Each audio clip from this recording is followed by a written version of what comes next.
You should also know that you can use Word as a blogging tool, and this is certainly not a full discussion of blogging. We could spend maybe 30, 50 modules on all the ins and outs of blogging, but what I want you to take away from this module is just simply that you can use Word as your tool of choice if you decide to create a blog. So I'll show you how to do that, and I'll just kind of shove you in the right direction here. And again, it's not really a full discussion of all the implications of blogging. So to do that, click on the Office button and choose New, and what you should see under your templates in your blank and recent section is a new blog post. And when you do this, you just click on Create, and what you'll notice here is you create essentially a new Word document, but a Word document with kind of just a scaled down version, some different options than you'll see in a traditional Word document. In fact, when you first use the tool, you will notice that you are first prompted to register a blog account. So what you do is you match up a post with a blog account, or actually I should say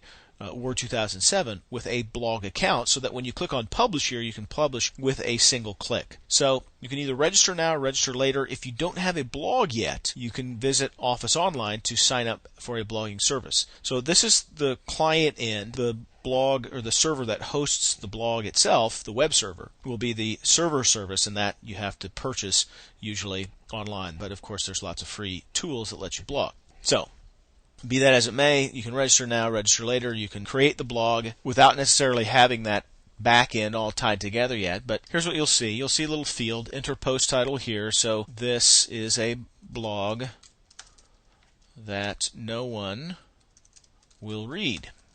1, because I'm not going to post it. 2, because it's a blog, and there's a blog created every second, and you have to create something very, very interesting to get people to pay attention. So at any rate, having said that, now it's used pretty much like any old Word document that you've dealt with throughout this entire tutorial, where you type your text. You've got in the blog post ribbon, you've got the basic text option, so you can do some little bit of font management, color, highlight, bold, underline. You also can apply styles. You can check spelling. From the Insert tab, you can insert a table and picture and hyperlinks and word art and symbols. And then depending on the version of Office that you have, you may have some add-ins in the add-in section. I have the Enterprise version, which includes the Learning Essentials, which would launch a window like this, Learning Essentials for Students, so you can create items that are helpful for students. You can also do something like this, depending on your add-in, pull up a periodic table maybe from your math and science tools. So again, that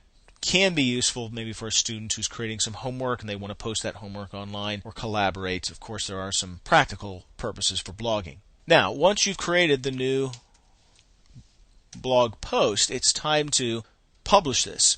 And you can publish it with a single click to the blog account that you've registered. Now, if you want to come back and do this manually, you can click on the Manage Accounts and then create a new blog account. So who's your blog provider? It's Windows Live Spaces. You'll walk through a wizard here, and that wizard will just pretty much prompt you for the appropriate credentials so that you have permissions to post some new information to the server. So you may need to choose one of these two options. Again, the job here is not to show you every in and out of blogging. It's just rather get you started in the right direction. It's pretty self-explanatory, though, I think you'll find. So you can have multiple accounts here. You can set one as the default, and whatever one is the default, when you click on Publish, bingo, it will go right to that server, and the whole world can see it, or whoever reads your blog. So get to it. Start blogging.